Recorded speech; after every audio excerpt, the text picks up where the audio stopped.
cold. Who knows? We're back, baby. Episode 96. 96, man. Are we going to finish? Are we going to get to 100 before the end of this year? Unlikely. Is it? How many weeks have we got left in the year, man? It's just the old calendar. Wednesday, 1, 2, 3. Oh, we might get to episode 100 by the end of this year. What an achievement, guys. What an achievement. Started this podcast.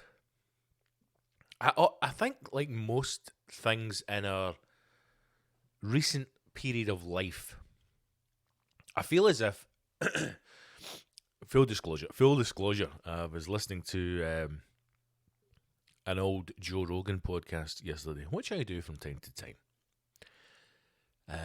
depending on the guests. You know, 'cause sometimes the guests, I'm like, you know, that's a bit much to listen to that for 4.5 hours, you know. But I was listening to a guy, Robert Sheikh, I think his name is. I don't know if he has any Scottish connections with a name like Sheikh, or it could be Shockak, in which case he's a Nazi, and then no Scottish at all. But the conversation was about in ancient Egypt. I urge you to go and listen to it if you haven't. It's very interesting. It ties in a little bit with COVID. Does it, Gibbo? It does, in the sense that science is just some bloke going, here, listen, I tell you, see if you stick that in there, science. My point being that. What is your point, Gibbo? My point is that nobody really knows anything. That's my point. My point is nobody really knows anything, right? This guy, he's a Sphinx expert. That's the big cat's not your arsehole. I'm going to have to apologise about this throat and the coughing early on. I think the good lady's been ill for on and off for a couple of weeks. I thought it was just nagging, but it turns out she's got a bit of a cold. And I feel that cold has now been passed to me, even though I'm double jagged and I thought I was immune against everything. It seems as though the common cold cannot be stopped. And it's going back with a vengeance. You know, the cold's at 2 years off. The common cold, the flu, if you will, has had 2 years off. You know? It's angry. The cold is angry. The flu is angry. It has been killing pensioners for decades. For decades. The flu and the cold have been teaming up over the festive period and brutally murdering pensioners. The silent killer. God knows how many tens, if not hundreds of thousands, dare I suggest millions of pensioners the cold and the flu have taken in their prime.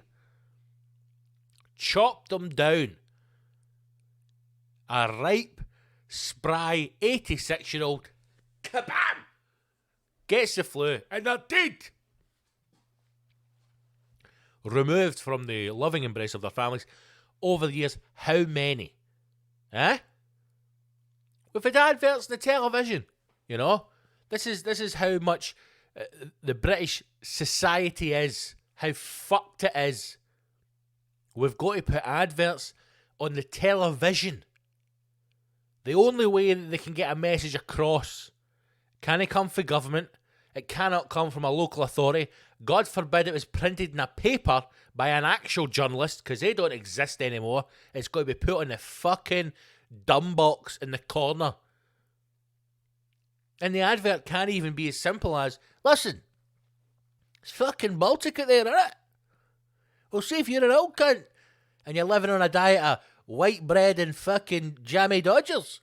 Well, you're even colder, because there's not a bit of fat on your frail skeleton.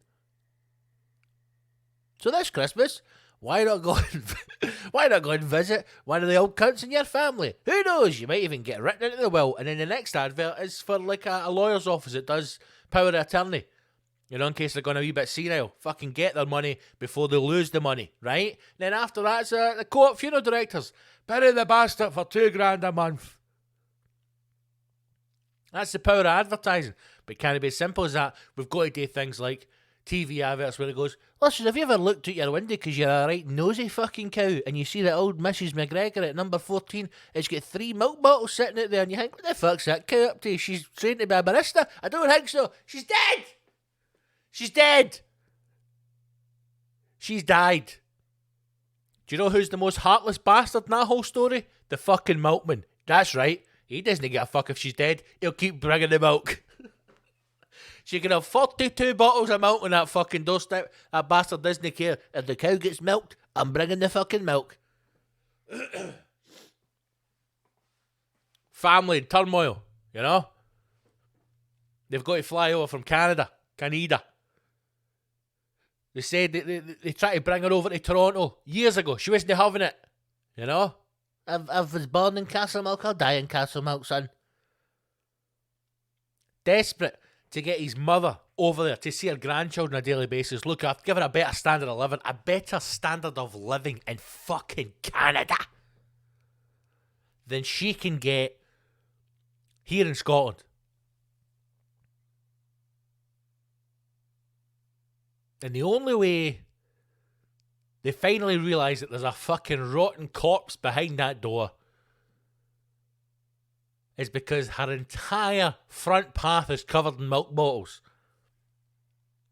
And somebody for the Tate Modern comes in and goes, this is a very beautiful piece talking about the dairy industry and post-World War II Britain and how the two have met head-on. Like, there's a pensioner dead in there, cunt! Dead pensioner and a greedy milkman. You know? Families having to settle their affairs, go through all their belongings, then they get a bill for fucking 14 grand for all the milk that's been brought in for the last 2 months. Well, what it is, son, it says, was it your mother? I'm sorry for your loss, you know, she was one of our best customers. Come rain or shine, she always ordered the milk now. Obviously, turns out she's been dead for fucking 4.5 years and we kept bringing the milk. But listen, if they don't cancel it, we bring the milk. That's a policy. It's in the terms and conditions. She was a gold top every Saturday, 2 bottles of orange juice as well. So that's £42,000 yours. Even cheaper buying a fucking cow. Anyway, we've gone off on a tangent. Fair enough. What we talking about?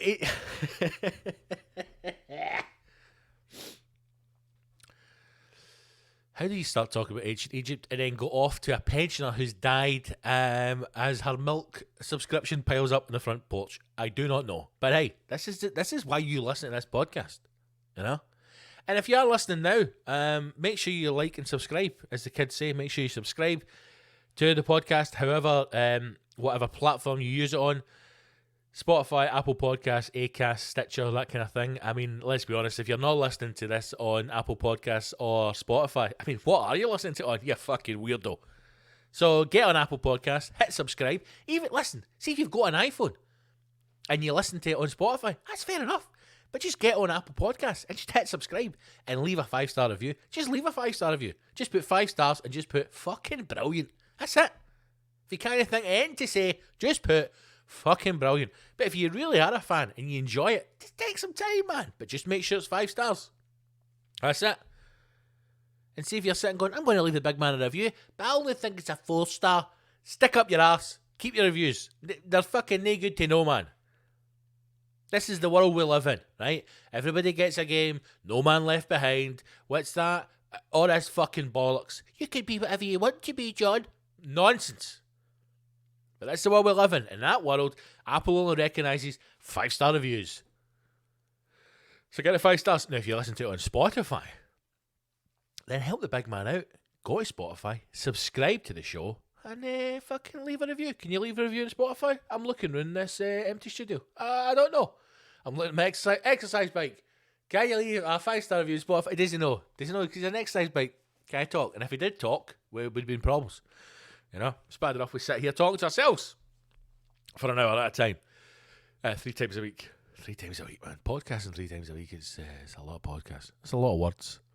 You know. Anyway, we're it's gone a bit weird early on. We're only 10 minutes in, it's getting weird. So let's, very slowly and professionally, rein this back in. But please do subscribe.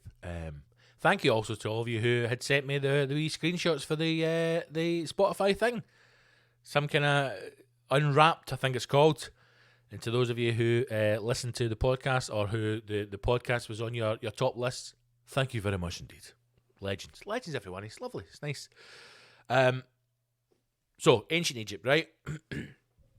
This boy is he's a Sphinx specialist. Easy for you to say. He specialises in ancient Egyptian cat arseholes. A technical term is a sphinxologist or a sphincter. A sphinxologist. What is he, Armando? He's a sphinxologist, hen. Aye, it's the study of cats' arseholes. But it's one of the reasons why me and him got together, actually. It says my arsehole's like a delicious wee cat's arsehole. A delicious? Why did I say the word delicious there? Anyway, he's not a sphinxologist. That's not a real thing. But he is as an Egyptologist. I don't know. Basically studying ancient Egypt. His point being that he believes the Sphinx, which is the big cat, and the Sphinx Temple, which is built beside the big cat and beside the pyramids, actually dates back to almost 12,000 BC. Far older than most scientists would argue that the date of the pyramids were built. And his Alexa, I'm gonna have to unplug you, hen, because I can't have you interrupting me. I'm getting heckled off Alexa. It's what was I saying? The idea that the parts of ancient Egypt, mostly talking particularly about the Sphinx and indeed the pyramids, because it goes into a little bit of depth about how it would almost been possible for the pyramids to be built. Now, what I thought it was going to go down the road of is there was aliens, Joe Rogan, and aliens came in and they fucking were full of DMT, right, and eating elk meat, and they built the pyramids. Because see, if you take 4 grams of DMT with 6 grams of elk meat injected into your eyeballs, you can lift 14-ton rocks and build the pyramids. But it didn't. It basically starts to talk about the idea of the planet Earth, the planet you live on, being in cycles. Okay, and in particular the sun being in a cycle. A cycle. Because as you know, the sun is a star, as we all know. And he talks about the life cycle of a star and how people, when they think about time, the idea to us that something is 100 years old is ancient, because that is primarily the cycle of your life. It's unlikely someone will live to be 100 years of age, although that is changing now with modern science and technology. But if you have something that's 100 years old, to you that is very old, ancient, unbelievable. You can't imagine it's been around for 100 years, because it's unlikely you will be around for 100 years. Geologists, these scientists, the people who are studying ancient cultures, ancient civilizations, 100 years to them is a fucking piece of piss. It's nothing. They're talking about thousands of years old, tens of thousands, etc., etc. So to them, time features differently from us. And he talks about the idea that there would have been an ancient civilization who would have had advanced technology. And again, it's understanding the words that they use, because to us in modern times, when we talk about technology, we think about almost the mindset of Duncan Bannatyne. If it's got a plug on it, you can fuck right off. When we talk about technology, we think that if it isn't electrical or it doesn't plug in, it's not technology. So, for example, a microphone, technology. Computers, technology. Cars, running battery, combustion engines, technology, that kind of thing, right? This is what we think about when we say technology. Electric tin opener, right? Technology. Colour television. It's like a generation game now, right? Technology, technology, technology. But technology is also things like a pencil, a ballpoint pen, an alloy wheel. What else? Anything, right? Technology. So when you start to think of it in that sense, you understand that anything that is built, I suppose, for human advancement can be classed as technology. If you have a way of moving an object that uses less power, well, it be the invention of a wheel. That is technology. So it's understanding that idea. So when they talk about these scientists that there could have been, or there likely was, an ancient culture who had advanced technology, they're no meaning that somebody 10,000 BC was sitting with an iPad. They're just meaning that they were an advanced race of people.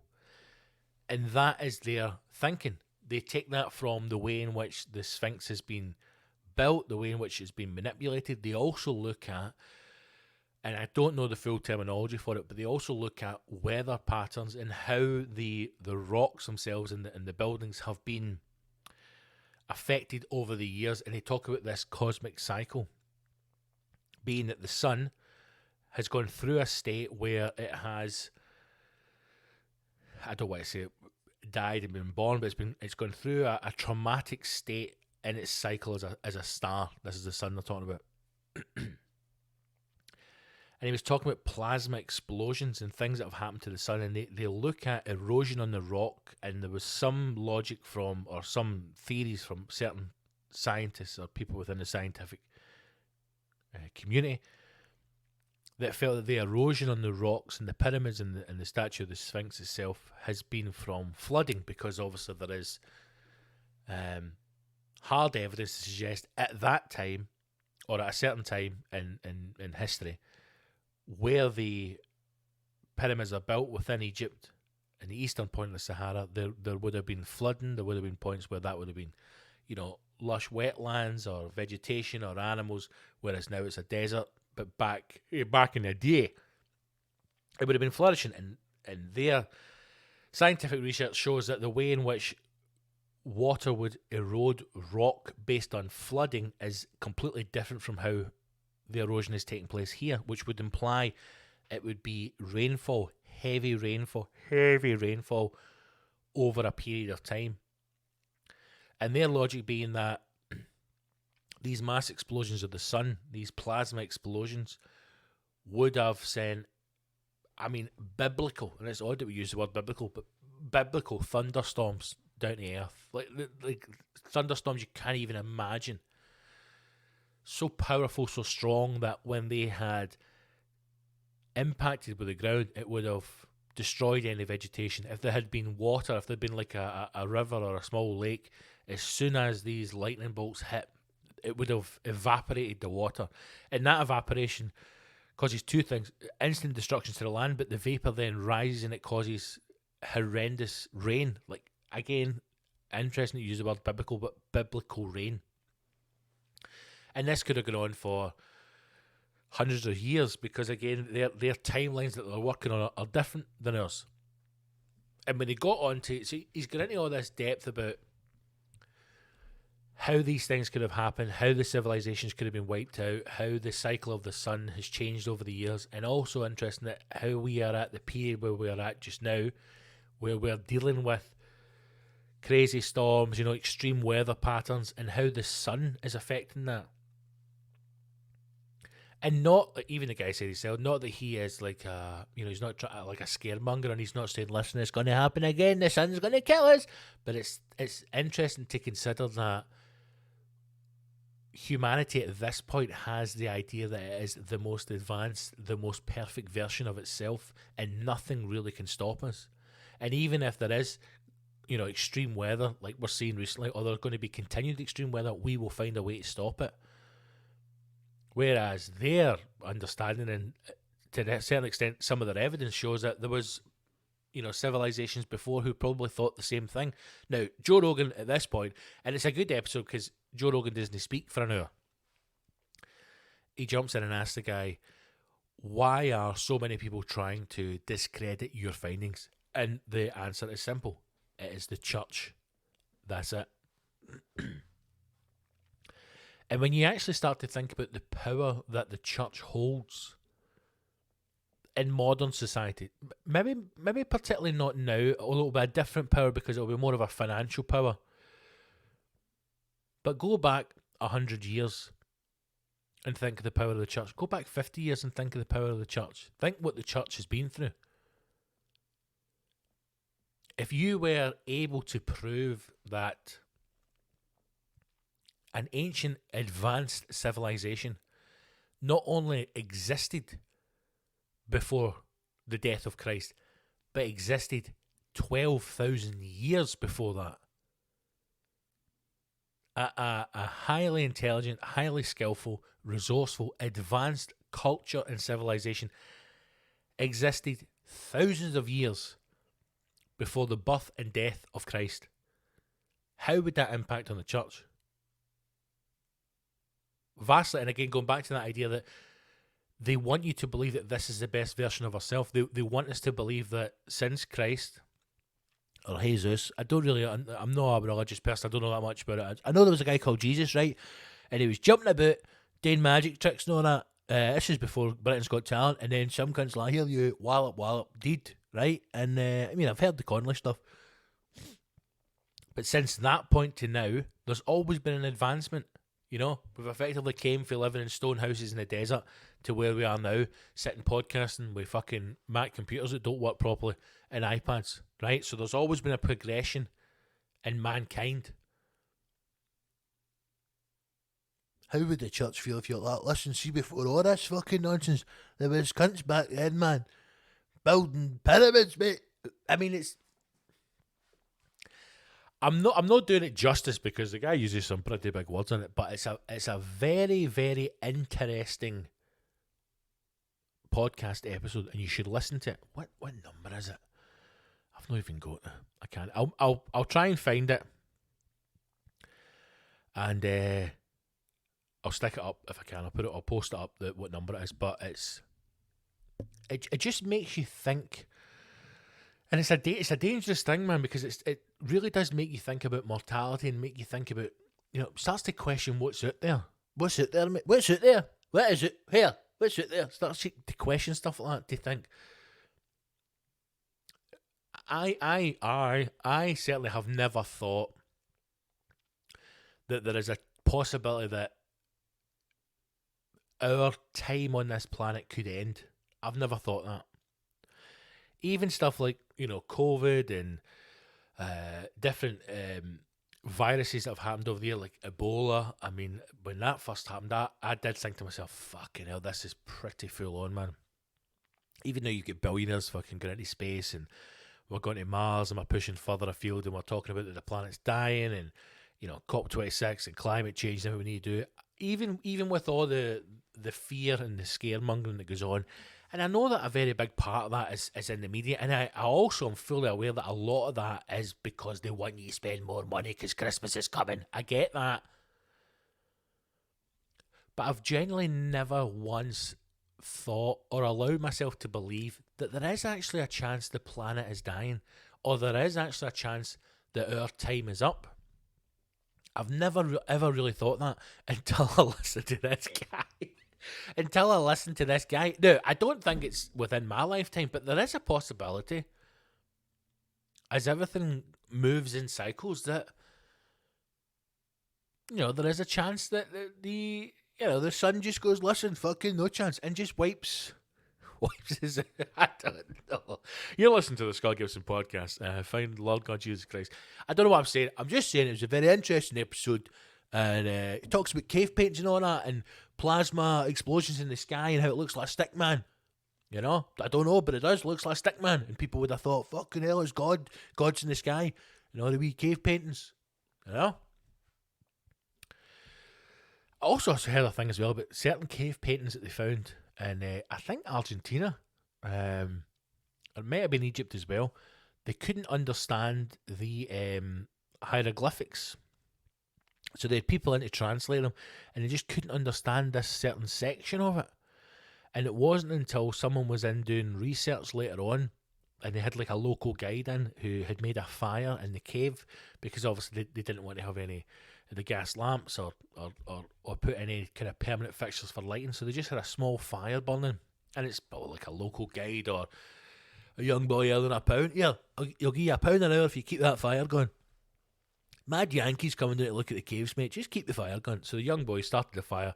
So they had a bit of warmth in the cave while they were working and a bit of light. And it wasn't until they lit the fire that they realised that this part of the cave wasn't hieroglyphics. This was almost the entertainment hub, the DVD rental space, because the pictures that were on the wall were very odd and nothing that they'd seen before. But when the flame had came from the fire, when you looked at it through the heat, the way the fire interacts with the wall and the way the light moves off the rock face, the images start to move. They start to shake, almost like, I think the way they described it was, you know when people do a picture book and they flick through it and it's like a wee stick man? It was almost like that, like it was moving. There was movement in it. And you're like, how fucking smart are these people? No. So maybe there was an ancient civilization, 10,000, 12,000 years before Christ.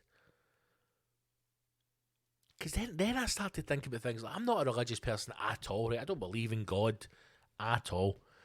I think there was a guy, probably back in the old days, called Jesus, you know? And he was like a modern day fucking X Factor, right? What's what they called? What are they called? The fucking, no Boys to Men. Boys to Men. What are they called? Harry Styles, not a fuckers. One Direction. Jesus God almighty. And then the boy's like, I'll make you a star, kid. Stick with me. I'll make you a star. And he's getting it. Tells your stories. My dad's in this guy, and he's he's like, he's not happy and all that. And he's got a couple of boys down here doing work. And he's 10 commandments, you know, thou shalt not be a cunt, and other stuff like that. And here, watch it, because I'm the son of God, mate. And you know, born in a stable. I really don't know anything about religion whatsoever, but you know, my interest would be what was the religion of that time? What were their gods? What did they, you know, praise, worship? You know? Tell us their stories. I don't know. I just find that stuff quite interesting. It just makes you think about, you know, it just makes you think how unimportant, in a way, life is. Not that life's unimportant, but just how, you know, how fragile everything is. This cold has really affected me. Anyway, what an odd start to the episode, you know? Who knows where these things go? This is the joy of podcasting. We fucking press record and it goes off on a mad tangent with pensioners dying, with overflowing of milk, and some ancient Egyptian guy. But you should listen to it because it's actually very interesting.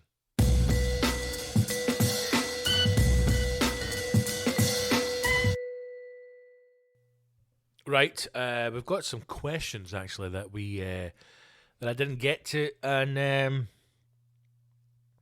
last podcast we did on Sunday. Once again, apologies. I cannot speak and do something at the same time. And they say men can't multitask. Well, we can't. We can't multitask. Missed out some questions from the Sunday service that was out Sunday just gone there.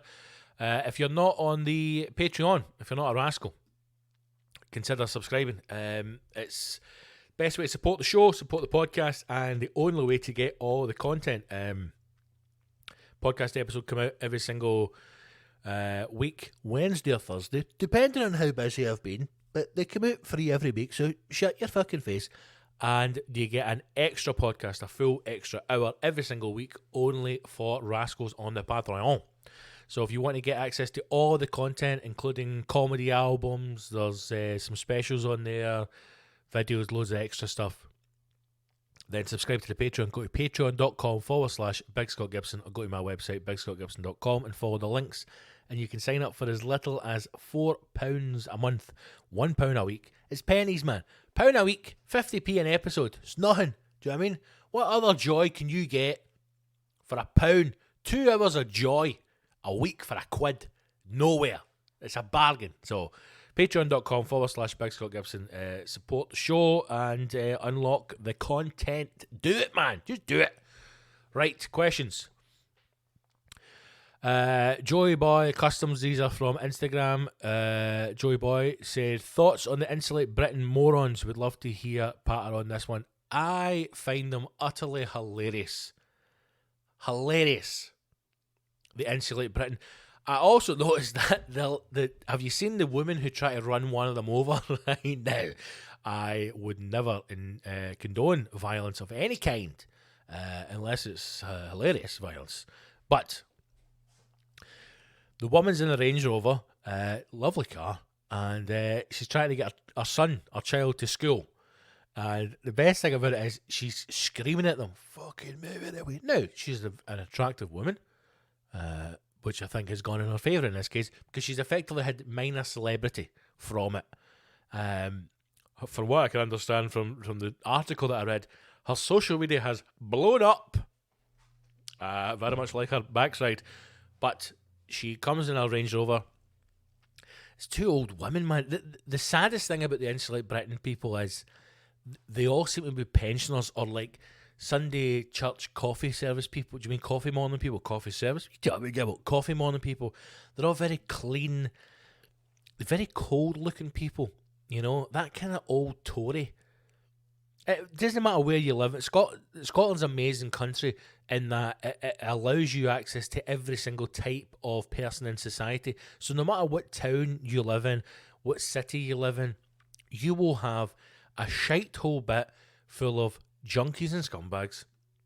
And then you'll have a posh fancy bit, right, full of old white Tories, right? And even if they're no Tories, they are, okay? And even if you're an old rich Tory listener, you're like, I am not a conservative. You are a conservative. You're a Tory. But they just look a certain way. You know, it almost looks as if their clothes don't actually sit on their body. They just kind of hover a couple of mil. Nothing seems to fit them.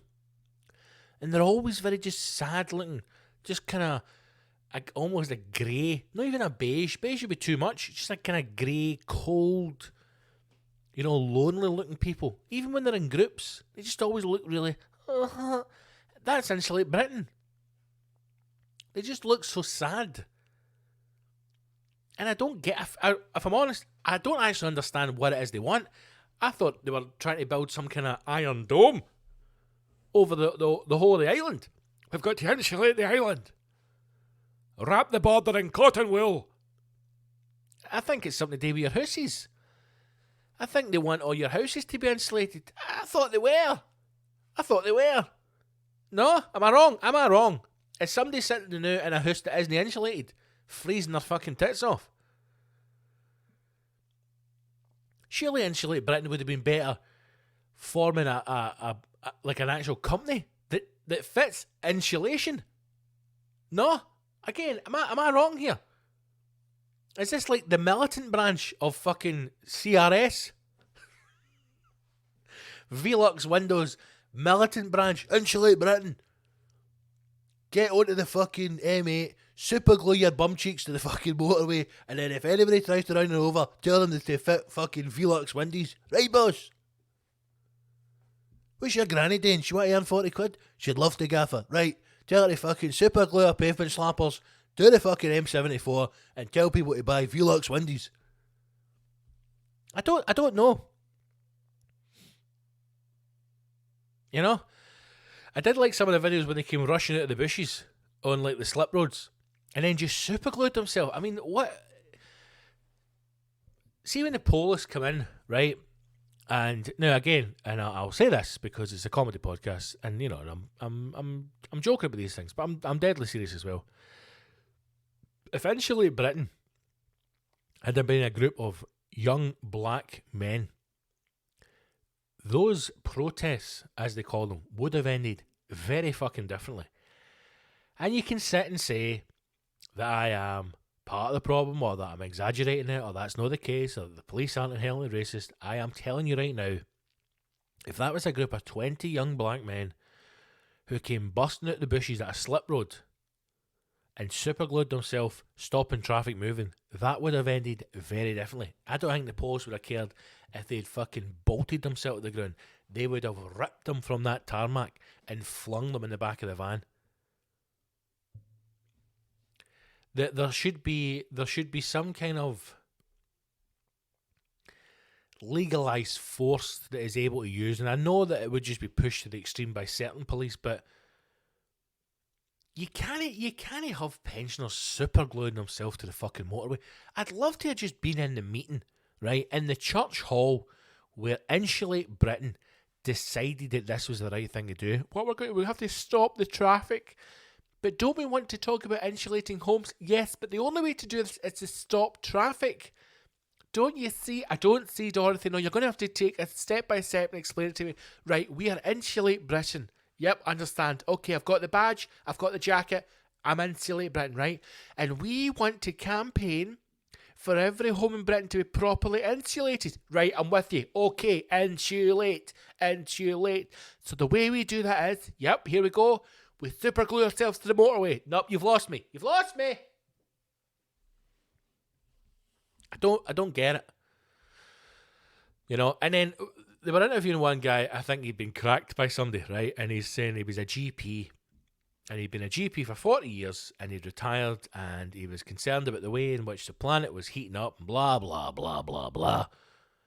And I'm going, he's clearly an educated man.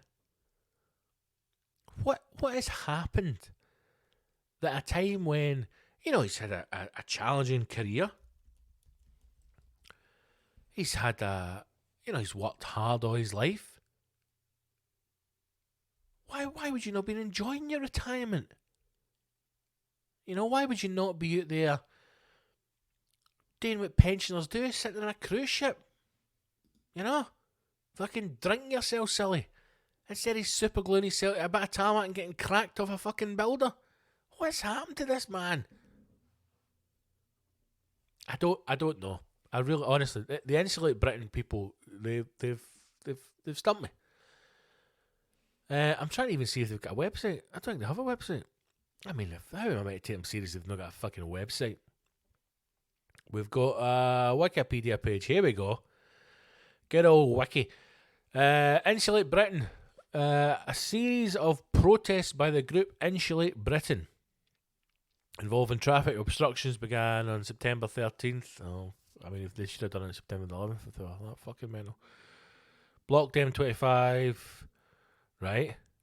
Protesters. Background, here we go. Insulate Britain is an environmental activist group formed by people involved in the global environmental movement Extinction Rebellion. Stop reading. Don't care. Suck my dick. Fuck off. This is rebranding, right? This is what this is. This is Extinction Rebellion. You know, we're going to drive our ships up the Clyde. Aye, fucking good for you. This is a load of pensioners have turned up to Extinction Rebellion. Listen, can we help out? You know, we can still fight even though we're fucking old dead Tories. And they've had to form a branch for the pensioners to get involved in. Extinction Rebellion's like that. We can't have them on the fuck ship. We can't have that. We can't have them on the orgy boats driving around fucking knocking into the back of French fucking shipping trawlers and stopping Japanese whalers while we're all fucking each other and letting our dreadlocks swing about, pretending we're actually trying to fight the planet. All we're doing is stopping off in ports and filling the boat with fucking soya and Johnnies, and then we're going to fuck our way around the planet. Extinction Rebellion is just a fucking... It's like a swinger sex camp for environmental activists. That's all it fucking is. And they've had a whole lot of pensioners turn up. And they're like, listen, we've got to let him in. He's an old GP, man. The fucking cunt's loaded. Think all the fucking soybeans and bung juice we can buy with that. They went, listen, we can't have them on the fuck boat. Right? We've got to find something for these old bastards to do.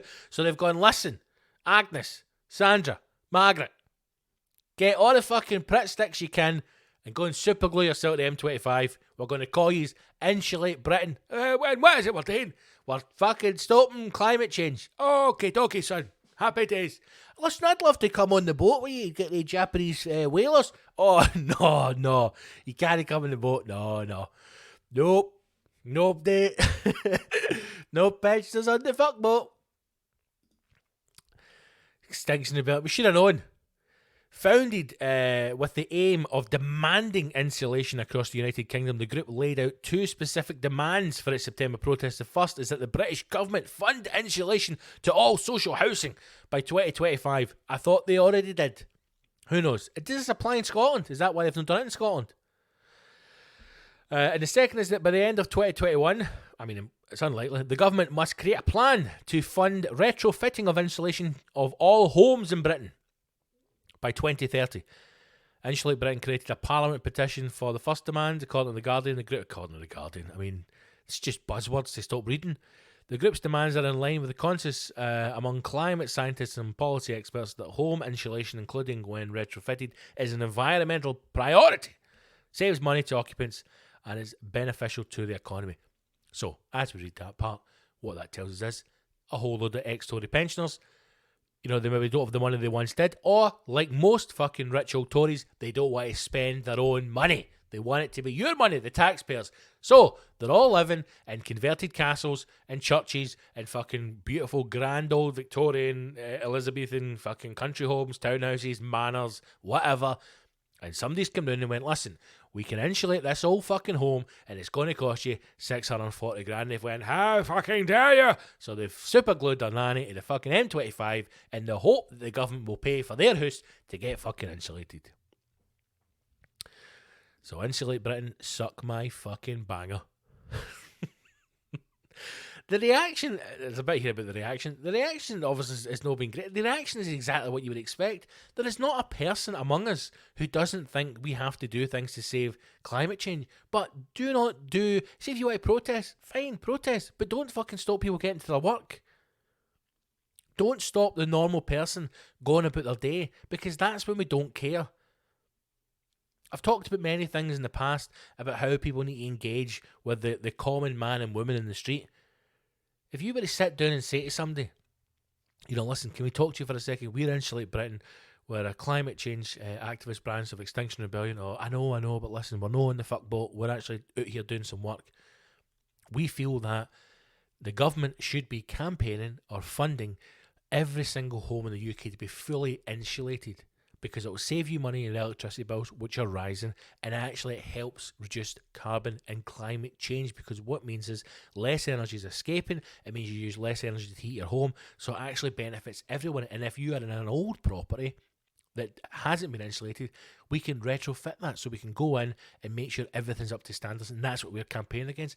Well, that sounds fantastic, son. Where do I sign up? Well, what happens is we're going to get you to sign up just at the end now. We're going to superglue 2 pensioners to this road, and you're going to be stuck here for 6 hours. Fuck off, wee man. Fuck off, wee man. He's going to get to school, and I've got to get him to take photos of my arsehole to upload to my OnlyFans. Get off the fucking road. That's where you lose them. That's where you lose them. And this woman in the Range Rover, I don't know her name, I can't remember, try to drive over one of them, and I know it's not funny, but it is funny. You hear her going, ow, ow, ow, ow, as she's trying to drive over her. The good bit in the video, if you can find the video, just search like Insulate Britain mum road rage or something like that. She's screaming, going, I've got to get my son to school. And then next minute, this wee kid just appears out the radio and he's like, aye, I've got to get to fucking school. Obviously not that accent because they're English. Anyway, Insulate Britain. Absolute mentalist. Joey Boy, thanks for that, man. Right, Clothly Arm 16 on Instagram. On your base of choice, what is better, jam and butter or just jam? Also, jam before butter or after? What a fucking base of choice. I mean, surely, I was going to say surely you have it in toast. I suppose you could have it on a crumpet. You fucking weirdo. You know? Let's just go with toast, right? Let's just go with standard toast here. So the base of choice is toast. What is better, jam and butter or just jam? And then the follow-up question, jam before butter or jam after butter? Well, let me just say this, and obviously when it comes to the concept of food and the idea of food, each to their own, whatever makes you happy.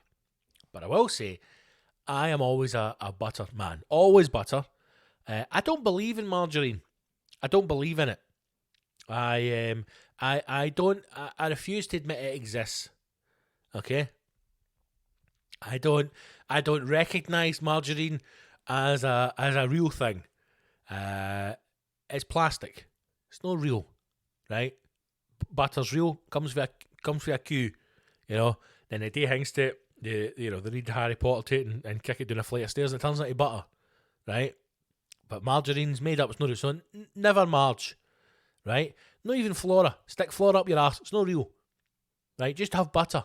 Just buy butter. Just buy it. Just buy butter. See when you're in the supermarket, you're like, should we get the Flora Ultralight Insulate Britain spread? No. Buy butter. Anything that you think's butter and it says spread, don't buy it. Even when you're like, I can't believe it's no butter. I can, because it's no butter. Don't buy it. Just buy butter. There you go. Right? Just buy butter. And just have less of it. See if you're one of these people who's like, I can't have butter and full fat milk. Good God, man. I'll be the size of a fucking house. Be a house. Because you know what? You'll be a fucking happy house. You'll be a happy house. Okay? Be a happy house. Be a happy house. You're a big happy fat bastard. And you know what? People will still fancy you. People will still love you. People will still want to have sex with you. They will. I'm telling you. Okay? So buy butter. And if you're concerned about your weight, just have a wee bit. Just have a wee bit, but buy butter. Anyway, that was a message from the Buy Butter campaign. Get your toast. Any kind of toast you want, right? It can be sourdough, it can be fancy, it can be a nice, just a white slice. Sometimes I think if you're having a topping on your butter, on your toast, I would just go with the standard white. Yeah. If you've got a long toaster like myself, hello, maybe get a full slice of Mother's Pride in there. Oh, yes. That's why we should all buy long toasters. If I was First Minister, I would have an official government legislation that only long toasters can be sold in Scotland for the very purpose that it can contain a slice of Mother's Pride. I don't trust people when I go to their house and they have like the 4-slice toaster that's kind of facing you, or just a wee 2-slicer. I'm like, who are these people? They have gone out and bought a toaster, deliberately knowing, fully aware that they'd be unable to get a full slice of Mother's Pride in it. And don't you dare say to me, but you can cut the Mother's Pride slice in half, Gibble, and just put 2 wee halves in. It doesn't taste the same. It doesn't taste the same, and don't try and tell me it does, because it doesn't. If you take a full slice of Mother's Pride and you toast it, it tastes different than having a slice cut in half with the 2 halves toasted. It tastes different. Fact. So get your long toaster, put your slice of Mother's Pride in there, and I'm going butter and jam, if that's what I'm doing, I'm going butter first, and then I'm going jam. Okay. Now, there's time involved. I'm not going butter and then straight into jam. I'm going butter first, and I'm going butter when the bread's hot as well, warm, straight out of the toaster, warm bread, because I want that butter to melt in there. And I'm going edge to edge. I'm not scraping out. I'm not having a wee dry bit of bread, dry bit of toast. I'm going butter from edge to edge, right? A good coverage. No over the top, no crazy, no big pools of butter sitting in it. Just a nice even spread, right? And then, once it's soaked in the bread, I'm getting a spoonful of jam. And I use a spoon of my jam because I don't want to cross-contaminate the jam. There's nothing I hate more than fucking dirty bastards who take a dirty, buttery, crumbly knife and fuck it right into the jar of jam. No, just take a spoon, right? It takes you a matter of seconds, and spoon out a dollop in the middle, and then just work that around, spread it out there. Now, I'm a strawberry jam man, I'm a raspberry jam man. I've even been known to enjoy a bit of blackcurrant in my time. If I'm pushing the accoutrement out further, I would definitely say you want to enjoy a little bit of marmalade on there as well. I don't think it could hurt. And the last question, butter before the jam or jam before the butter, it always has to be butter first. I don't know anybody who is putting jam on and then butter. I think that's a very difficult thing. I don't even know if that's physically possible to spread butter on top of jam. But I would go butter then jam. Always butter first. And I know there are some people out there may even be some of you listening, who will just put the spread on top of dry toast. You are fucking weird. And that's all I've got to say in that. You're fucking weirdos. Anybody who puts like jam or any kind of spread or marmalade, whatever it may be, on top of dry toast, you're a fucking weirdo. And you're one for watching. You're one for watching. If your partner, your wife, your girlfriend, your husband, any family member, whatever, if they put any kind of spread on top of dry toast, eat it, and then tell you they enjoy it better that way, I would sleep with one eye open, because there's a high chance that they have killed in the past and will kill again. Always butter first. Always butter first. Great question. Amy, it's my 30th birthday on Thursday. Happy birthday, Amy. We gave you a shout out Sunday, but happy birthday again. I hope you're having an amazing day. Thank you for listening to the podcast. Thank you for sending your question in as well. And Amy's also said, now you live in the countryside, will you get guinea pigs? I'm desperate for guinea pigs. I'm desperate to get guinea pigs. I know it's strange. I know you look at me and you don't think, hey, do you know what the big man loves? Guinea pigs. But I do. They're amazing. They're small dogs. Guinea pigs. You know? Obviously, the tour manager, love of my life, apple of my eye, my baby boy. But I really, at some point in my life, I want to get guinea pigs. I just don't know what to do with them. Because I don't feel as if I can have them outside. Because where I am, where I didn't realise at the time, but we're actually quite high. We're quite high above sea level. We may even be, and it might be the village next to us, but I think we might be Scotland's highest village. I don't know if that's fact or not, but we're bloody high, let me tell you, because when the snow came the other day, fuck me, it came hard. And I love animals far too much. I've never understood people who like keep dogs outside. I think you're bastards. I can't even let my cat outside because, you know, he's a mentalist, right? But there's no way I could have the guinea pigs outside. Unless I built them like some fucking super story townhouse that had radiators and heating. I don't know. And then I'm worried if I have them in the house, where do I put them in the house? And I had a hamster before many years ago, and I tried to introduce him to the tour manager, to Murphy, because in my head I thought it was going to be like some Disney story where they would become best pals and they'd go on adventures together. And, you know, I thought the hamster was going to climb on his back and he would kind of ride him around the house and they would sleep together and be best pals. And then in reality, it was Murphy tried to eat him, you know, and I had to rescue him twice for his mouth. So I'm concerned that to have them near the dog, or the cat even as well. I imagine the cat would have them up against the wall with a fucking flick blade to his throat. So I don't know. Amy, obviously you're a guinea pig lover yourself. Amy's guinea pigs have got their own Instagram account, which you should all go and follow. Is it Fluffy Dolls? Is that what they're called? Oh, Amy, I should know the name of this because it's a fucking great account. I love your guinea pigs. What are they called? Instagram. Is it Fluffy? No. Something Dolls. Is it? Am I totally wrong here? Dolls. No. I don't know. Oh, Duffy Dolls. It was close. Fluffy Dolls. It was close. Duffy Dolls is the name. Duffy Dolls is the name of Amy's Instagram account for her guinea pigs. So please go and follow them. So you can tell me what's the best place to keep guinea pigs? Where do I keep them? I mean, I suppose I could put them. I've got this big double garage where I'm going to build the studio. Could I keep them in here? I still think that's too cold for them. I'm just worried that if they're in the house and they're just hanging about being cool, they're constantly going to be on edge in case the fucking cat and dog try to come and murder them. I don't know. Right, let's wrap this one up. It's gone off on a tangent and it's now so cold in here that my coffee's gone cold and I really need to go and warm myself up. So, a couple of things to mention before we go. Hashtag live show is coming up 19th of December. I am also doing another stand-up gig on the 30th of December at the Classic Grand in Glasgow. It is last gig of the year. It is titled One Last Laugh Before the Bells. It's just a night of comedy, night of stand-up, some old stories, some new stories, just a bit of fun. That odd week between Christmas and New Year when nobody really knows what's going on. So we're doing it on the 30th, which I believe is a Thursday night. Checking the calendar as we speak. It is. It's a Thursday night. So please do come along to that. It's going to be a great wee night. We're going to be upstairs in the Classic Grand. Lovely, intimate little venue. Just having a wee laugh before the end of the year. So go to the website, bigscottgibson.com. You can get live tickets on there. You can also go to See Tickets and get tickets on there. Just search Scott Gibson on See Tickets and you will find it. Then we start a tour in January.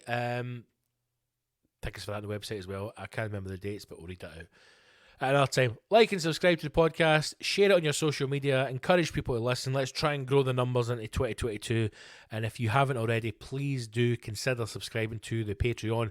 It is the only way to get all of the content. Patreon.com/Scott Gibson. That's it. Those of you who are rascals, I will talk to you all on Sunday. If not, I will speak to you all next week. If you get any topics or questions, send them in. And until then, stay safe, wash your hands and your arsehole. And I'll see you on a battlefield soon. Onwards.